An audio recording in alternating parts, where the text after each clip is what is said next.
epitelios, ¿no? Y los órganos, ¿no? Aparato respiratorio, digestivo, ¿no? Entonces sí, el mesodermo que contribuye también a la formación de otros órganos como, ¿no? El músculo, esqueleto, corazón, ¿no? Entre muchas más estructuras. Entonces, en la tercera semana nosotros vemos que es un concepto humano sí plano, ¿no? Plano, constituido principalmente por estas capas germinales. Ya a partir del periodo embrionario nosotros observamos que se van a desarrollar pliegues, ¿no? Pliegues a nivel craneal, a nivel caudal, los cuales van a permitir que el concepto humano pueda tener esa forma cilíndrica que nosotros observamos, ¿no? Gracias a estos pliegues. O sea, el plegamiento es en el plano medio, pero también, ¿no? A nivel transversal también se pliega, ¿no? hacia el plano medial, ¿no? Y al mismo tiempo van a haber movimientos ventrales, ¿no? El concepto humano se pliega y hay movimientos en el vientre que permiten que las células endodérmicas del saco vitelino puedan ingresar dentro del concepto humano. Entonces estas células endodérmicas van a formar todo lo que es el intestino primitivo, ¿no? Recuerden ustedes que el intestino primitivo se divide en intestino anterior, medio y posterior, ¿okay? Entonces, básicamente, ¿no? Esos cambios a nivel de la morfogénesis del concepto humano son los que van a contribuir a que estos órganos y sistemas, ¿okay?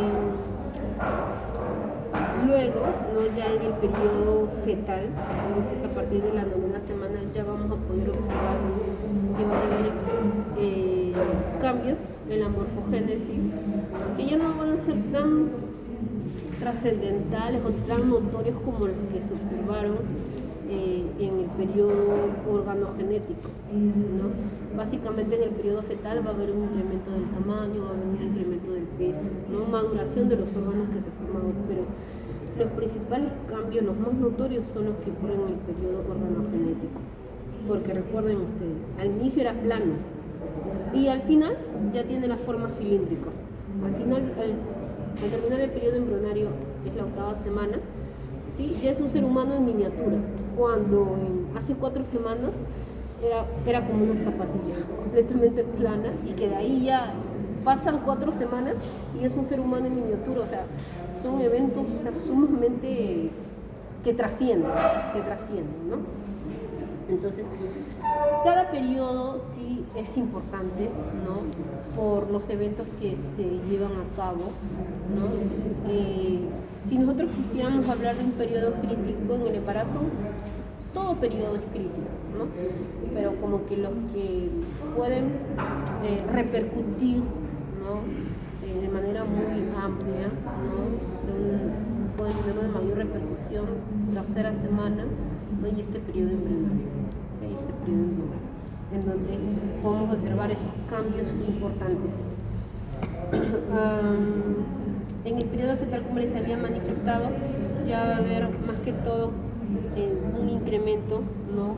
De la longitud, del tamaño y del peso, ¿okay? Ese es un concepto humano, ¿sí?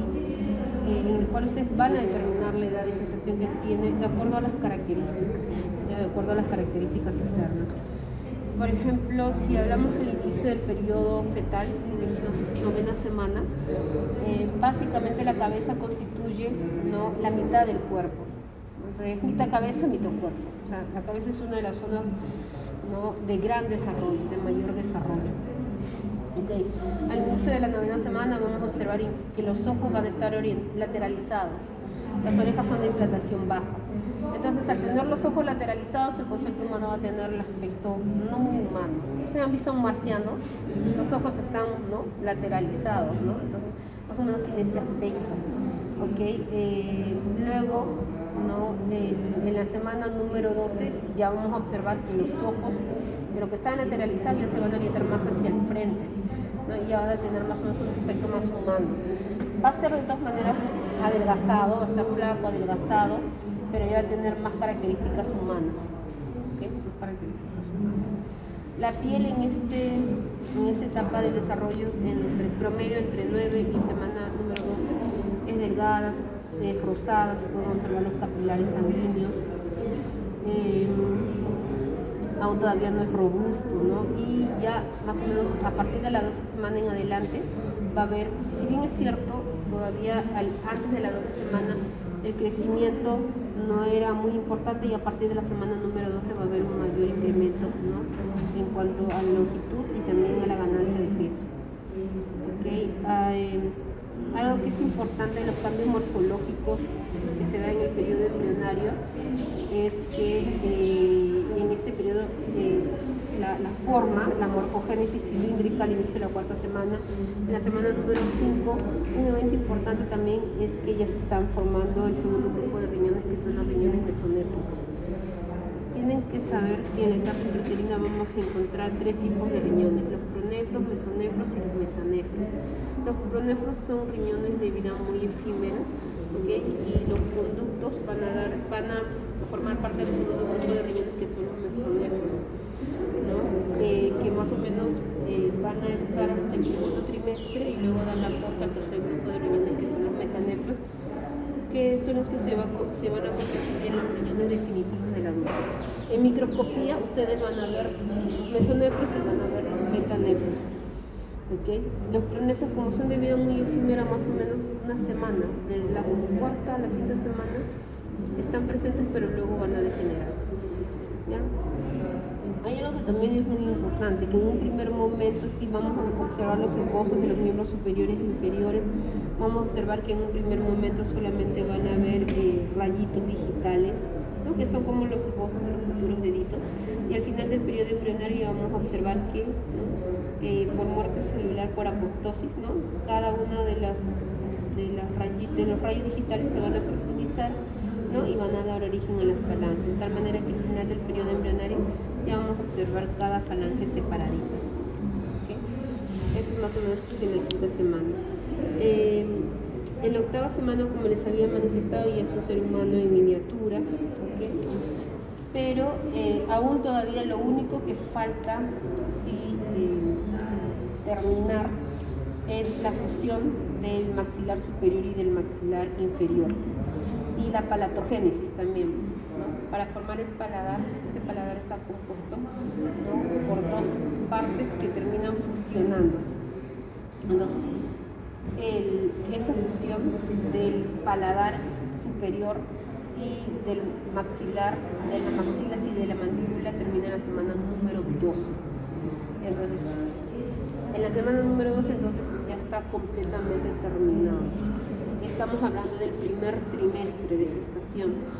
Entonces, durante este primer trimestre normalmente orientamos a la mujer, ¿no?, de que evite cualquier factor de riesgo que pueda interferir con esta organogénesis. ¿No? Es por ello que consideramos muchas veces, si ustedes leen las literaturas, ¿no?, hacen una revisión por algunos papers, o incluso navegan en internet, van a encontrar que, ¿no?, en términos generales se considera periodo crítico el primer trimestre, porque dentro de este primer trimestre está incluido este proceso que es la organogénesis, ¿no?, de la formación de órganos y sistemas. Entonces, cualquier factor externo podría interferir, ¿no?, en el desarrollo, ¿no?, de muchas de las estructuras, ¿no?, que ya se están consolidando, ¿no? Como les había mencionado, la palatogénesis, la fusión de las prominencias maxilares, mandibulares y de estas prominencias entre sí. Okay. Muy bien. ¿Qué más podemos observar al final del periodo embrionario? Aún todavía no podemos diferenciar los genitales externos, ¿no? Si bien es cierto, ya el sexo está determinado, pero todavía no se puede hacer una diferenciación de los genitales externos. Cuando ya es que, si bien es cierto, ¿no?, al final del periodo embrionario no se puede diferenciar si es un hombre o una mujer, pero el sexo ya está instaurado. ¿En qué etapa del desarrollo ya se determina el sexo del individuo? ¿Qué me podría decir? Al azar. ¿En qué momento, ¿no?, de este desarrollo es que ya podríamos decir que se trata de un producto masculino, un producto femenino, sin ni siquiera poder observar los genitales externos? ¿En qué momento, en qué periodo?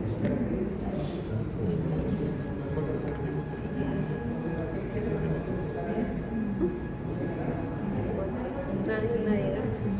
Recuerden ustedes que para la determinación del sexo sexo existen categorías sexuales, ¿no?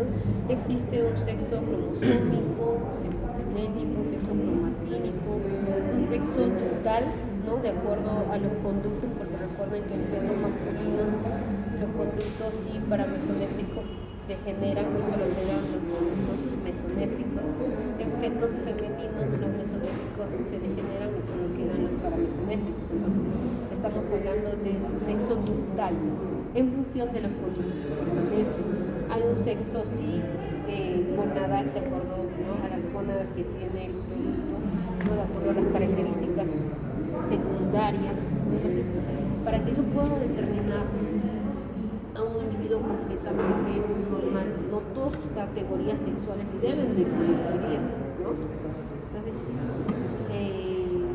el sexo cromosómico, ¿no? Si un individuo no es XX, ¿no? Ese es su sexo cromosómico, entonces sus características sexuales secundarias deben de corresponder al sexo, ¿no es cierto?